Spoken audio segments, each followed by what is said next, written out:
Hello students, welcome to our channel learning notebook. आज इस video में हम क्लास 5 साइंस का चैप्टर स्केलेटल सिस्टम पढ़ेंगे। इस चैप्टर का हर एक कंसेप्ट मैं आपको बहुत ही अच्छे से डिटेल में समझाऊंगी, जिससे कि मुझे यकीन है आपको इस चैप्टर के लिए कोई और वीडियो देखने की जरूरत नहीं पड़ेगी। तो आइए शुरू करते हैं।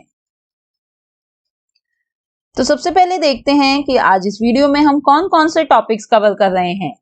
हमारा पहला टॉपिक होगा स्केलेटल सिस्टम, बोन्स, स्केलेटन। फिर हम सीखेंगे parts of skeleton which includes skull, backbone, rib cage, limbs and girdles. फिर हमारा नेक्स्ट टॉपिक होगा joints, types of joints, that is movable and immovable joints। फिर हम पढ़ेंगे types of movable joints which includes hinge joint, ball and socket joint, pivot joint and gliding joint। फिर हम पढ़ेंगे muscles and types of muscles। तो आइए शुरू करते हैं इंट्रोडक्शन से। स्टूडेंट्स, अगर आप इस बच्चे की तरह भाग रहे हैं या इस गर्ल की तरह स्किपिंग कर रहे हैं या ऐसे खेल रहे हैं या फिर अपने डॉग के साथ वॉक कर रहे हैं, तो आप अपनी बॉडी का कौन सा ऑर्गन सिस्टम यूज कर रहे हैं इन सब चीजों के लिए? आप बता सकते हैं मुझे? Yes, we are using skeletal system. तो आइए अपना पहला टॉपिक स्केलेटल सिस्टम से शुरुआत करते हैं इस चैप्टर की।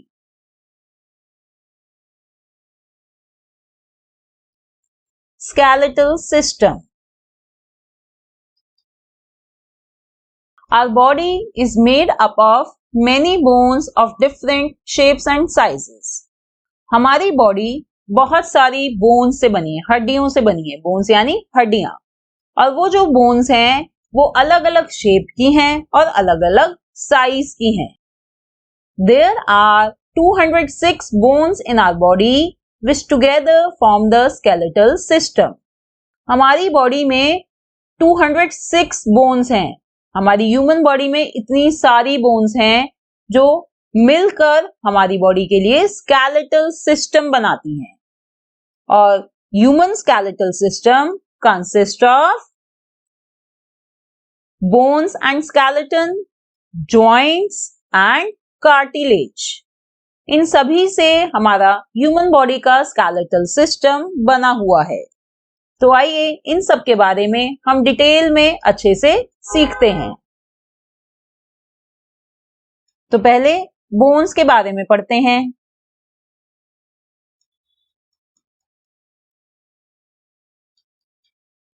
सो बोन्स क्या होते हैं? Bones are the hard parts of our body. Bones हमारी बॉडी का हार्ड पार्ट होते हैं, सख्त सख्त पार्ट है हमारी बॉडी के। और bones they are living tissues. अब लिविंग टिश्यूज क्या होता है स्टूडेंट्स? लिविंग टिश्यूज यानी अगर आपकी बोन्स में चोट लगती है तो आपको फील होता है ना, ये इसलिए होता है क्योंकि बोन लिविंग टिश्यू है। इसी तरह से अगर स्किन पर चोट लगे तो उस पे भी आपको दर्द होता है क्योंकि स्किन भी लिविंग टिश्यू है। ऐसी ही हमारी बॉडी में नॉन लिविंग टिश्यूज होते हैं जिन्हें हम डेड टिश्यूज भी कहते हैं। क्या आप बता सकते हैं मुझे ऐसा कोई पार्ट हमारी बॉडी का? नहीं, मैं बताती हूं। नेल्स, जो हमारे फिंगर के नेल्स हैं या हमारे पैरों के नेल्स हैं, वो डेड टिश्यूज कहलाते हैं। हम उन्हें कट करते हैं तो हमें ऐसा कोई पेन फील नहीं होता है, right? Okay, so bones are living tissues. Next point, they are mainly made up of minerals like calcium and phosphorus which make them hard। अब ये bones किन चीजों से बने हुए हैं? ये बने हुए हैं मिनरल्स जैसे कि कैल्शियम और फॉस्फोरस से, और इन्हीं की वजह से ये हार्ड होते हैं। Now next point, bones are strong but light in weight because they are hollow from inside। Bones strong होते हैं पर वो बहुत लाइट वेटेड होते हैं, उनका वजन ज्यादा नहीं होता। क्यों नहीं होता? क्योंकि वो हॉलो हैं। हॉलो मीन्स अंदर से वो खाली हैं। ओके, बोन स्ट्रॉन्ग है पर उनका वेट कम होता है क्योंकि वो अंदर से हॉलो हैं यानी खाली हैं। Inside most of these bones there is a soft jelly-like substance called the bone marrow. तो इन बोन्स के अंदर, ज्यादातर बोन्स के अंदर एक सब्सटेंस होता है सॉफ्ट सा जेली जैसा, उसे कहा जाता है बोन मैरो। जैसे कि यहाँ पे देखिए इस पिक्चर में ये पूरी एक बोन है,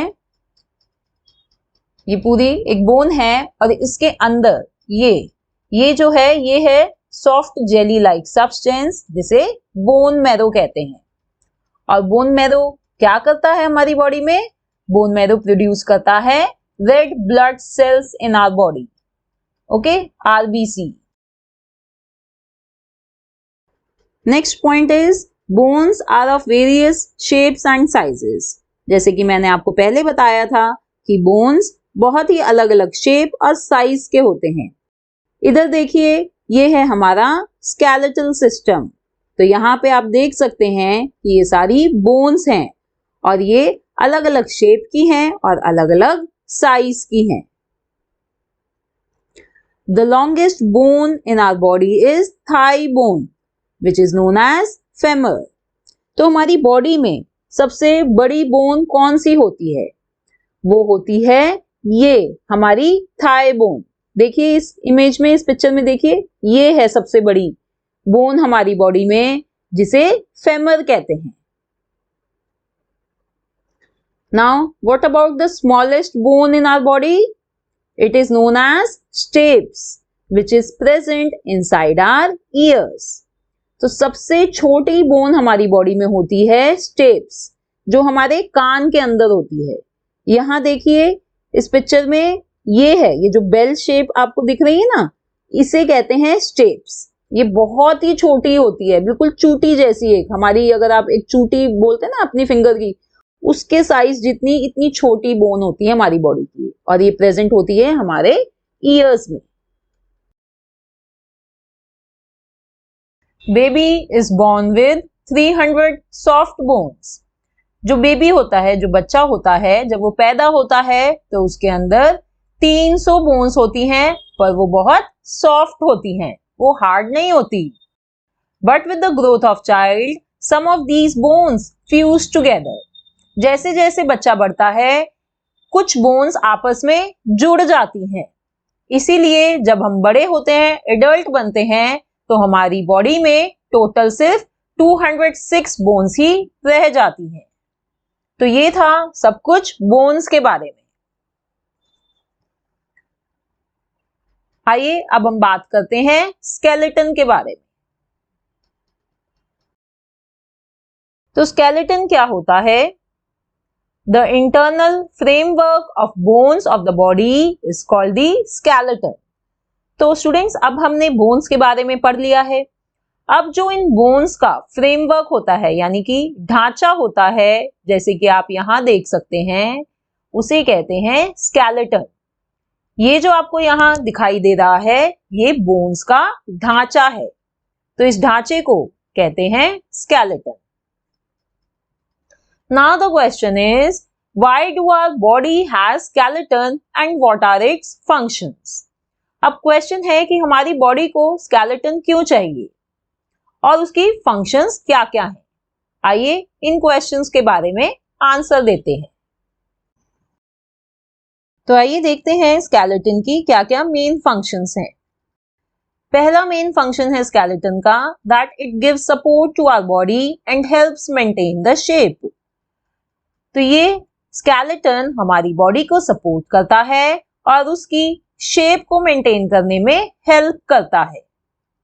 next function, skeleton protects the internal organs of our body like brain, lungs, heart, etc.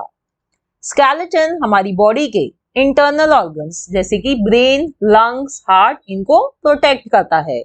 Internal organs यानी जो हमारी बॉडी के अंदर हैं।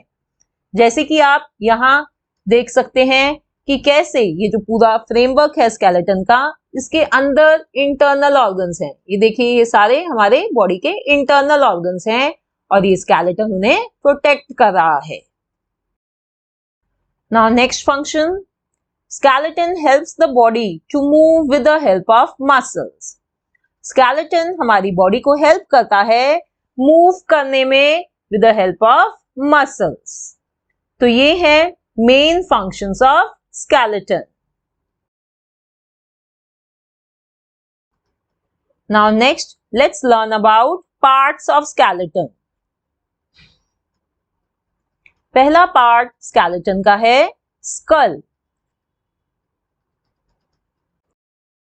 तो सबसे पहले देखते हैं कि स्कल कैसा दिखता है देखने में। तो देखिए स्टूडेंट्स, ये होता है skull. Skull protects the brain, eyes and ears. जो स्कल होता है वो यहाँ पे देखिए, वो ब्रेन को, आईज को और ईयर्स को प्रोटेक्ट करता है। It also gives our face a shape. और ये स्कल ही है जो हमारे फेस को एक शेप देता है। जो भी हमारे फेस की शेप है वो स्कल की वजह से ही है।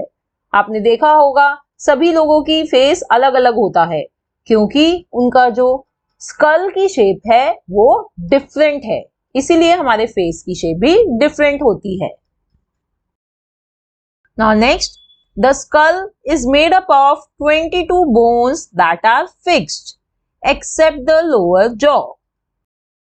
तो जो ये स्कल है ये बना होता है 22 बोन्स से और ये सारी बोन्स फिक्स्ड होती हैं, ये मूव नहीं कर सकती except the lower jaw. Lower jaw क्या है? ये जो हमारा नीचे का जबड़ा है हमारा, उसे लोअर जॉ कहते हैं। तो सिर्फ ये फिक्स नहीं होता, बाकी का ये सब कुछ, ये पूरा स्कल फिक्स्ड है and it is made up of 22 bones. पर स्टूडेंट्स, यहीं पे मैं आपको एक इंटरेस्टिंग बात बताती हूँ कि जब बेबी बॉर्न होता है तो ये जो होता है स्कल, ये ऐसे फिक्स नहीं होता, ये अलग अलग पार्ट्स में होता है। पर जैसे जैसे बच्चा ग्रो होने लगता है ये सारी बोन्स आपस में ज्वाइन हो जाती हैं और पूरा ये एक स्कल फॉर्म हो जाता है। Next, we are able to talk and eat because of movable lower jaw. हम जो बातें कर पाते हैं और जो खाना खा पाते हैं ये सिर्फ इस मूवेबल लोअर जॉ की वजह से ही खा पाते हैं। अगर ये फिक्स होगा तो हम ना तो बोल पाएंगे और ना ही खाना खा पाएंगे, इसलिए ये फिक्स नहीं होता। Now let's learn about functions of skull. तो हमने क्या क्या फंक्शन सीखी अभी स्कल की। पहला, it gives shape to the face. हमारे फेस को वो एक शेप देता है। Next, it provides protection to brain, eyes and ears. Skull हमारे ब्रेन को, जो कि यहाँ होता है, यहाँ ये हमारे इसके अंदर हमारा ब्रेन है, तो ये ब्रेन को प्रोटेक्शन देता है, हमारी आईज को प्रोटेक्शन देता है और हमारे ईयर्स को भी प्रोटेक्ट करता है। Next, it provides socket for the eyes. देखिए हमारी जो आंखें हैं, जो आईज होती हैं, वो थोड़ी अंदर से होती है ना, अंदर घुस के होती है, तो वो उसको सॉकेट कहते हैं। तो ये स्कल की वजह से ही वो सॉकेट फॉर्म होता है जहां पे हमारी आईज है। And the last function of skull is that movable lower jaw helps us to talk and eat. जैसे मैंने आपको बताया कि ये जो हमारा लोअर जॉ होता है ये मूवेबल है, ये मूव करता है, सिर्फ यही है जो हिलता है, तो इसी वजह से हम बातें कर पाते हैं और खा पाते हैं। तो ये थी सारी फंक्शंस स्कल की। Now next part of skeleton is spine. Spine को बैकबोन भी कहते हैं और इसे वर्टिब्रल कॉलम भी कहा जाता है। So spine helps us to stand erect. Spine क्या हेल्प करती है? हमें सीधा रखने में हेल्प करती है। ये देखिए, ये होती है स्पाइन, यानी हमारी बैकबोन। अब ये किस चीज से बनी होती है? It is made up of 33 small and hollow ring like bones called vertebrae. तो ये जो पूरी हमारी स्पाइन है ये बनी होती है 33 छोटी और खाली रिंग से। ये देखिए जैसे आपको दिख रही है रिंग्स हैं, तो ऐसी 33 रिंग से बनी होती है, ऐसी बोन से बनी होती हैं ये, जिन्हें कहा जाता है vertebrae. Spine starts from the base of the skull and runs up to the lower back. यहां देखिए इस पिक्चर में, यहां से स्कल जहां पे खत्म हो रहा है उसके बेस से स्पाइन स्टार्ट हो रही है और ये देखिए कहां तक जा रही है, यहां नीचे तक जाती है। तो इतनी बड़ी हमारी बॉडी में स्पाइन होती है जिसे बैकबोन भी कहा जाता है और वर्टिब्रल कॉलम भी कहते हैं।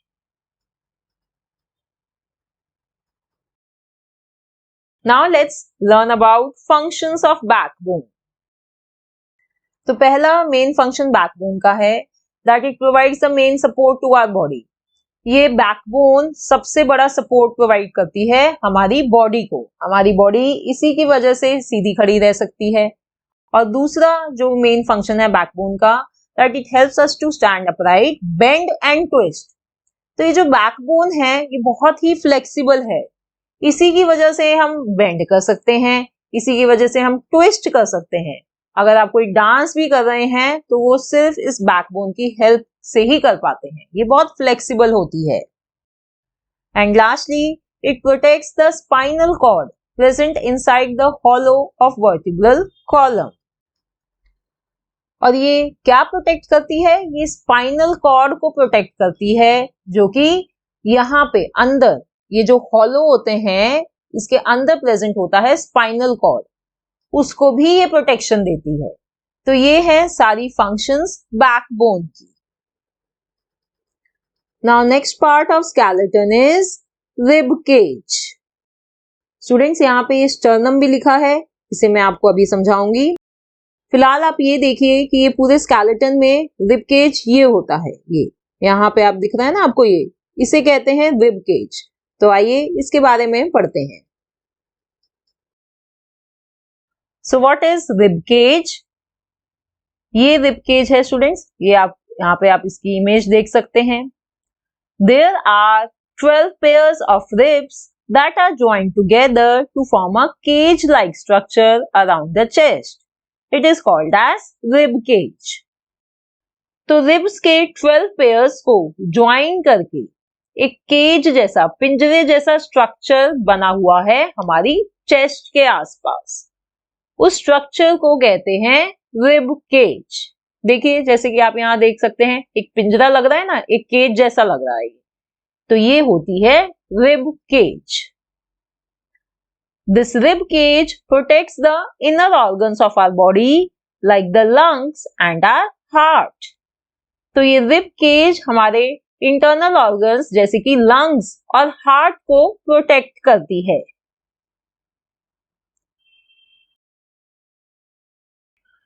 There is a long bone in front called the sternum that helps to attach the ribs to the skeleton. तो यहाँ पे रिब केज में जैसे कि आप इधर देख सकते हैं, एक ये लॉन्ग बोन है, ये लंबी सी बोन है, इसे स्टर्नम कहते हैं और ये हेल्प करती है रिब्स को स्केलेटन से जोड़ने में, उसे अटैच करने में। जबकि बैक में at the back ribs directly join the backbone, जबकि ये जो पीछे आप देख सकते हैं ये रिब्स डायरेक्टली जॉइन हो जाती हैं बैकबोन से।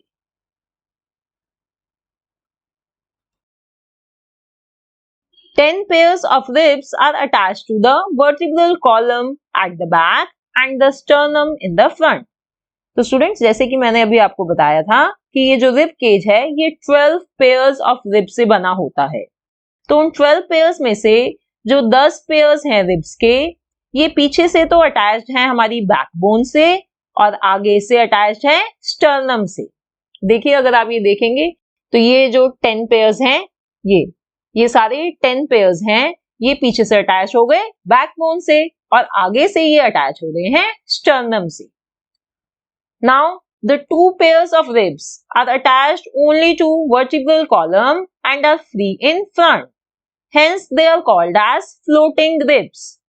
अब जो बचे बाकी के 2 pairs ribs के, वो पीछे से सिर्फ vertebral column से अटैच्ड हैं और आगे से किसी से अटैच नहीं है, वो ऐसे फ्री हैं। जैसे कि आप इस डायग्राम में देख सकते हैं, ये हैं वो दो पेयर्स रिब्स के। ये सिर्फ पीछे से हमारी बैकबोन से ही ज्वाइंट, आगे से ये स्टर्नम से ज्वाइंट नहीं है, तो इसलिए इन्हें कहा जाता है floating ribs. Now let's learn about functions of rib cage. सबसे पहला फंक्शन जो हमने पढ़ा था कि it protects the internal organs like lungs and heart. तो ये रिब केज, जैसे मैंने आपको अभी थोड़ी देर पहले बताया है, ये हमारे इंटरनल ऑर्गन्स लंग्स और हार्ट को प्रोटेक्ट करता है। Next function is it plays a very important role in respiration as it allows the lungs to expand and contract freely during breathing. Next function जो रिब केज का है, ये बहुत ही important function है, क्योंकि ये हेल्प करता है हमारी रेस्पिरेशन यानी हमारे ब्रीदिंग प्रोसेस में। ये हमारे लंग्स को हेल्प करता है एक्सपैंड करने में और कॉन्ट्रैक्ट करने में। तो ये था जो हमने सब कुछ सीखा रिब केज के बारे में। Now let's move to the next part of skeleton which is limbs. तो लिम्ब्स क्या होते हैं? Our arms and legs are known as limbs. हमारे हाथों को और हमारे लेग्स को, हमारे पैरों को, इन दोनों को लिम्ब्स कहते हैं।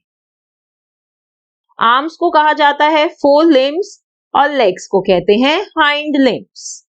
तो यहाँ जैसे कि आप देख सकते हैं, लेफ्ट में ये हैं फोर लिम्ब्स हमारे आर्म्स, और ये हमारे लेग्स जिन्हें कहेंगे हाइंड लिम्ब्स।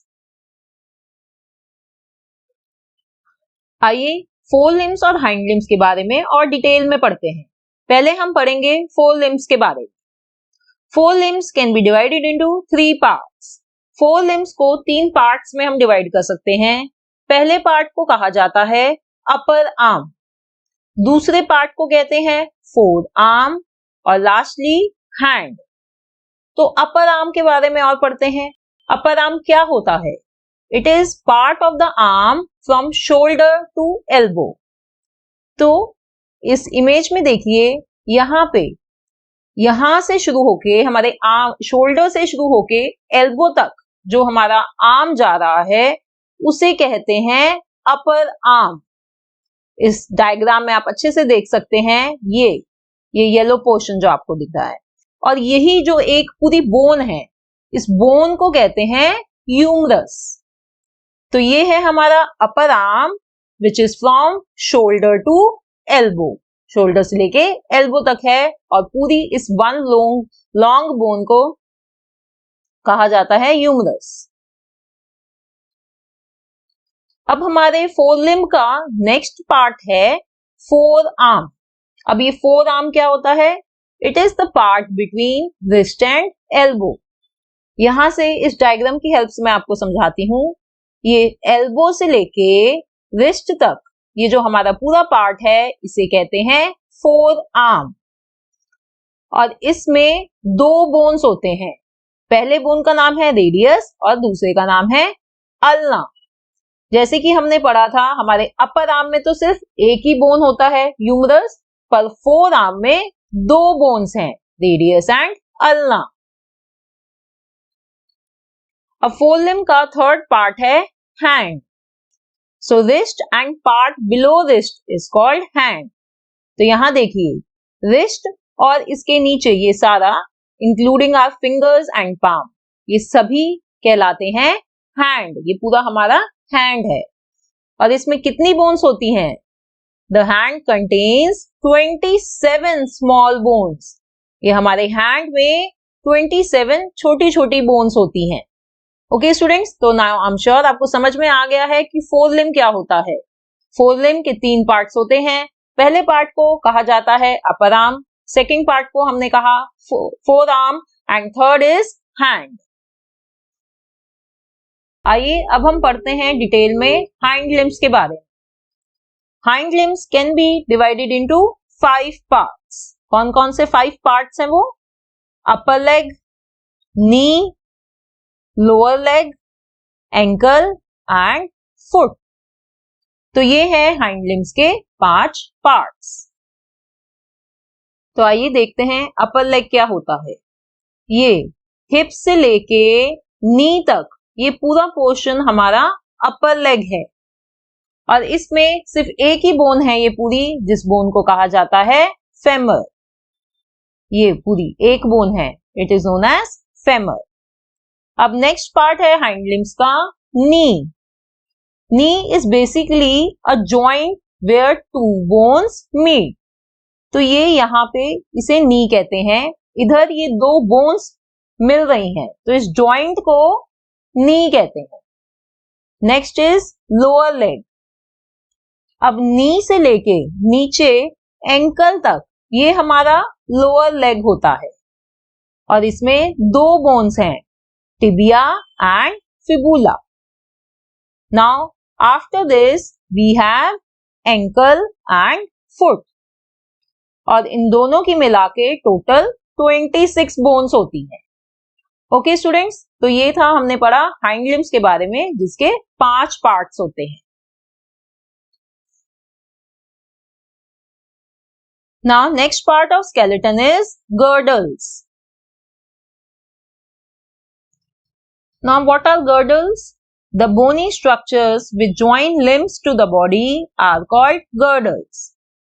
वो bony structures जो हमारे लिम्स को हमारी बॉडी के साथ ज्वाइन करते हैं उन्हें girdles कहा जाता है। लिम्स क्या होते हैं? हमारे दोनों आर्म्स और दोनों legs. Arms are attached with the help of shoulder girdle or pectoral girdle. जैसे कि आप इधर देखिए, ये जो येलो सारा आपको बोनी स्ट्रक्चर ये दिख रहा है, इन्हें कहते हैं शोल्डर गर्डल और पेक्टोरल गर्डल। तो स्टूडेंट्स, ये जो शोल्डर गर्डल है, इसके दोनों तरफ से हमारे आर्म्स ज्वाइन होते हैं। जैसे कि आप देख सकते हैं, इधर एक ये आर्म ज्वाइन है और इस तरफ भी हमारा दूसरा आर्म ज्वाइन होता है। तो इसी तरह से हमारे जो लेग्स हैं, they are attached with the help of hip girdle और पेल्विक गर्डल। देखिए ये होता है, यहाँ पे आपको दिख रहा है, ये इसे कहते हैं हिप गर्डल या हम इसे पेल्विक गर्डल भी कह सकते हैं। तो इसकी हेल्प से हमारे लेग्स ज्वाइन हुए हैं हमारी बॉडी के साथ। तो ये होते हैं girdles, shoulder girdle and hip girdle. Now, what are the functions of girdles? They allow free movements of our arms and legs. Girdles की वजह से ही हम अपने arms और legs को freely move कर पाते हैं। Next, they provide attachments for number of muscles and ligaments for movements. यानी ये जो girdles होते हैं, ये एरिया प्रोवाइड करते हैं मसल्स और लिगमेंट्स को अटैच करने के लिए, और मसल्स और लिगमेंट्स की वजह से ही हम मूव कर पाते हैं। तो ये थी फंक्शंस ऑफ गर्डल्स। तो स्टूडेंट्स, अभी तक हमने स्केलेटल सिस्टम के दो पार्ट्स अच्छे से समझ लिए हैं, बोन्स एंड स्केलेटन। आइए अब नेक्स्ट जो पार्ट है स्केलेटल सिस्टम का, जॉइंट्स, उसे पढ़ते हैं।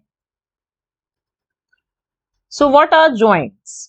Point where two or more bones meet is called a joint. वो पॉइंट जहां पे दो या दो से ज्यादा बोन्स मिलती हैं, उस पॉइंट को जॉइंट कहा जाता है। जैसे कि हमारे जो ये नीज हैं या हमारी एल्बोज हैं, ये सब जॉइंट्स हैं। And bones at the joint are held together by strong tissues called ligaments. और जो ये बोन्स होती हैं जॉइंट्स पर, ये स्ट्रॉन्ग टिश्यूज की वजह से ही जुड़ी हुई हैं। उन टिश्यूज को कहा जाता है ligaments. And ligaments allow movements at the joints as they are strong and flexible. इन लिगमेंट्स की वजह से ही हमारी मूवमेंट पॉसिबल है, क्योंकि ये बहुत ही स्ट्रॉन्ग और फ्लेक्सिबल होती हैं। देखिए मैं इधर आपको दिखाती हूं, ये तो है नी जॉइंट। ये जो इमेज है हमारी पूरी, ये नी जॉइंट की है, और फिर ये राइट हैंड साइड में जो इमेज है, ये है एल्बो जॉइंट की। तो पहले नी जॉइंट को देखते हैं। यहाँ पे आपको ये फेमर बोन दिखाई दे रही है, राइट, और ये नीचे है फिबुला और टिबिया बोन्स। अब ये दोनों बोन्स फेमर बोन से लिगमेंट से ही ज्वाइन हुई है। देखिए ये है लिगमेंट, ये ज्वाइन कर रहा है फेमर को फिबुला से, और ये लिगमेंट ज्वाइन कर रहा है फेमर को टिबिया से। और इन लिगमेंट्स की वजह से ही हम मूवमेंट कर पाते हैं, क्योंकि ये बहुत ही स्ट्रॉन्ग और फ्लेक्सिबल होती हैं। इसी तरह से एल्बो जॉइंट को देखिए, ये है ह्यूमरस बोन, और ये ह्यूमरस बोन नीचे ज्वाइन हो रही है अल्ना से और रेडियस बोन से, और ये किससे ज्वाइन हो रही हैं? ये आपस में ज्वाइन हो रही हैं लिगमेंट से ही। ओके, तो ऐसे ज्वाइन होती हैं दो bones with the help of these strong tissues which are known as ligament. Now students, the end of our bones are covered with cartilage. जो हमारी बोन्स के जो एंड पॉइंट होता है वो कवर होता है कार्टिलेज से। कार्टिलेज देखिए, ये है हमारी दो बोन्स हमारे लेग्स की, और ये जो ब्लू पोर्शन आपको दिख रहा है इसे कहते हैं कार्टिलेज। और इधर देखिए, ये है पूरा हमारा आर्म, और यहाँ पे ये जो बोन्स हैं अलग अलग, देखिए ये दो बोन्स हैं, ये भी कवर हो रही हैं कार्टिलेज से। ये जो ऑरेंज पोर्शन है इधर, इसे कहेंगे कार्टिलेज। अब कार्टिलेज की क्या फंक्शन होती है, क्यों होती है इधर ये? Cartilage cushions the joints. Cushions the joints मतलब, इसका मतलब ये हुआ कि जब बोन्स हमारी, जब हम चलते हैं तो बोन्स हमारी एक दूसरे पे रब ना करें, वो एक दूसरे को घिसे ना, तो ये फंक्शन होती है कार्टिलेज की। Due to cartilage bones do not rub against each other while moving.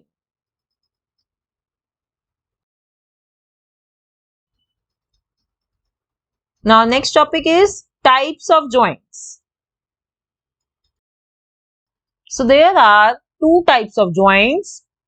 पहला है immovable joints और दूसरा होता है movable joints. आइए मैं आपको इन दोनों types of joints के बारे में एक एक करके अच्छे से समझाती हूँ। पहले हम समझेंगे immovable joints. तो immovable joints क्या होते हैं?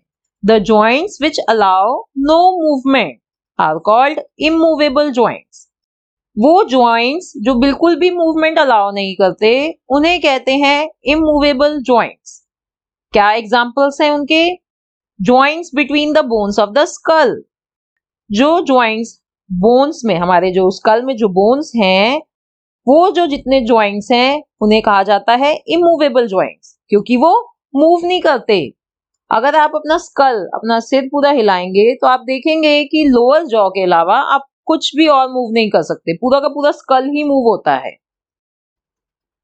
इसी तरह से जॉइंट्स इन पेल्विक गर्डल, जो जॉइंट्स हमारे हिप गर्डल या पेल्विक गर्डल में होते हैं वो भी इमूवेबल जॉइंट्स हैं, क्योंकि अगर हम अपने हिप हिलाएंगे तो वो पूरा का पूरा पोर्शन एक साथ हिलता है।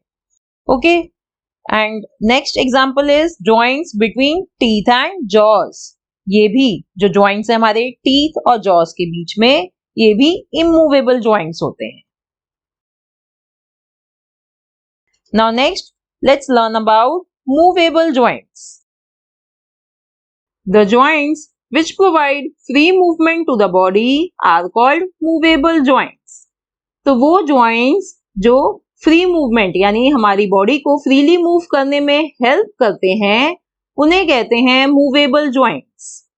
For example, joints in our arms, joints in our legs and joints in our shoulder. ये सभी बहुत हेल्प करते हैं हमारी बॉडी को फ्रीली मूव करने में, तो ये सारे जॉइंट्स मूवेबल जॉइंट्स होते हैं। Now there are 4 types of movable joints. कौन कौन से हैं वो? पहला है hinge joint, next ball and socket joint, third pivot joint and lastly we have gliding joint. आइए इन चारों मूवेबल जॉइंट्स के बारे में एक एक करके अच्छे से समझते हैं। तो पहला है hinge joint. This type of joint moves in a back and fourth manner like a hinge of a door. Students, जैसे कि हमारे दरवाजे पे जो हिंज होते हैं, जिसे हम हिंदी में कब्जा कहते हैं, ये हिंज जॉइंट्स उसी तरह काम करते हैं ये बिल्कुल। तो इसलिए इन्हें कहा जाता है hinge joints. That is why we can move these parts of our body only in one direction. तो इसका मतलब कि जहां जहां हमारी बॉडी में ये हिंज जॉइंट्स होते हैं उन्हें हम सिर्फ एक ही डायरेक्शन में मूव कर पाते हैं। जैसे कि आप ये देखिए, ये है हमारा नी जॉइंट, तो हम अपनी नीज को सिर्फ पीछे की तरफ मोड़ सकते हैं, हम आगे की तरफ तो इसको नहीं मोड़ पाते ना, तो इसलिए कहते हैं hinge joints can move only in one direction. Examples, पहला तो मैंने एक एग्जाम्पल आपको दे ही दिया है, joints in our knees. Other examples are joints in elbows, fingers and our toes. ये सभी की सभी हिंज जॉइंट्स हैं, इन्हें सिर्फ हम एक ही डायरेक्शन में मूव कर सकते हैं। तो बॉल और सॉकेट जॉइंट क्या होते हैं? This type of joint allows movements in all directions. तो ये जो टाइप होता है जॉइंट का, ये मूवमेंट अलाउ करता है हर एक डायरेक्शन में। हिंज जॉइंट अभी हमने देखा सिर्फ एक ही डायरेक्शन में मूवमेंट अलाउ करता है, और बॉल और सॉकेट जॉइंट हर डायरेक्शन में मूवमेंट अलाउ करता है। One end of the joint is shaped like a ball. It fits into the socket like cavity in other bone. Students, in lines को समझने के लिए इस पिक्चर को देखिए। ये जो है ये हमारी फेमर बोन है और इसके ऊपर ये बॉल शेप है। अब इसके ऊपर ये है हमारा हिप गर्डल यानी पेल्विक गर्डल। तो पेल्विक गर्डल में एक ये सॉकेट बना हुआ है, देखिए ये खाली स्पॉट आपको दिख रहा है, ये सॉकेट है। तो ये जो बॉल है हमारी फेमर की, ये इसके अंदर आराम से घुस जाती है और ये लॉक सी हो जाती है, वहां पे बाहर नहीं निकलती फिर, और ये अलाउ करती है इजी मूवमेंट। जब सॉकेट में बॉल चली गई, वो फिक्स हो गई वहां पे, उसकी हेल्प से हम अपने लेग्स को आराम से मूव कर पाते हैं। देखिए ये दूसरी यहाँ पे जो इमेज दिखाई हुई है, ये जब बॉल अटैच हो गई है सॉकेट में, तो जब दिखाया हुआ है वो कैसी लगती है और वो आराम से रोटेट कर सकती है। The rounded bone can easily move in the socket. तो ये बोन हमारी फेमर ये easily मूव कर सकती है सॉकेट के अंदर। So examples of ball and socket joint are joints in hips and shoulder. Now next type of movable joint is pivot joint. This type of joint is found between our head and neck. तो ये joint हमारी head, हमारे सिर और नेक के बीच में होता है। देखिए यहाँ पे देख सकते हैं आप, ये जॉइंट है जो हमारे हेड और नेक के बीच में है, और इसी जॉइंट की वजह से हम अपनी नेक को साइड टू साइड मूव कर सकते हैं, right, left to right, right to left हम मूव करते हैं। It's only because of this pivot joint. Now last type of movable joint is gliding joint. This type of joint allows the bones to glide past one another in different directions. तो students ये जो gliding joint होते हैं, ये bones को एक दूसरे के ऊपर ग्लाइड करने देते हैं, जिससे कि मूवमेंट बहुत आसान हो जाती है। And this type of joint is found between the small bones of the wrist and ankles. और ये कहाँ पाई जाती है? ये पाई जाती है स्मॉल बोन्स ऑफ रिस्ट और एंकल्स के बीच। तो ये थी movable joints and immovable joints. So now students, हमने स्केलेटल सिस्टम के बारे में सब कुछ पढ़ लिया है। Next we are going to study about muscular system. Skeletal system needs muscular system to provide complete movement. यानी skeleton system और muscular system दोनों मिलकर हमें complete movement provide करते हैं। Besides the bones and joints, our body needs muscles for movement. Bones और joints के अलावा हमारी बॉडी को muscles भी चाहिए movement के लिए। तो आइए मस्कुलर सिस्टम और मसल्स यानी मसल्स के बारे में हम पढ़ेंगे। Muscles are the soft, fleshy and strong tissues that are found in every part of our body. तो स्टूडेंट्स, मसल्स क्या होते हैं? मसल्स भी टिश्यूज ही होते हैं, बट वो बहुत ही स्ट्रॉन्ग टिश्यूज होते हैं, और स्ट्रॉन्ग होने के साथ साथ वो सॉफ्ट और फ्लैशी भी होते हैं। और ये हमारी बॉडी के हर एक पार्ट में पाए जाती हैं। Muscles are attached to bones by strong fibres called tendons. अब मसल्स बोन्स के साथ कैसे अटैच होती हैं? They are attached by strong fibres, जिन्हें कहा जाता है tendons. The muscular system along with bones helps us in movement of our body. जैसे कि मैंने अभी आपको बताया था कि ये दोनों मिलकर ही हमारी बॉडी को मूव करने में हेल्प करते हैं। Then next point, there are more than 600 muscles in our body. हमारी बॉडी में कितनी मसल्स हैं? More than 600. इतनी सारी मसल्स हैं हमारी बॉडी में। Next, let's learn about types of muscles.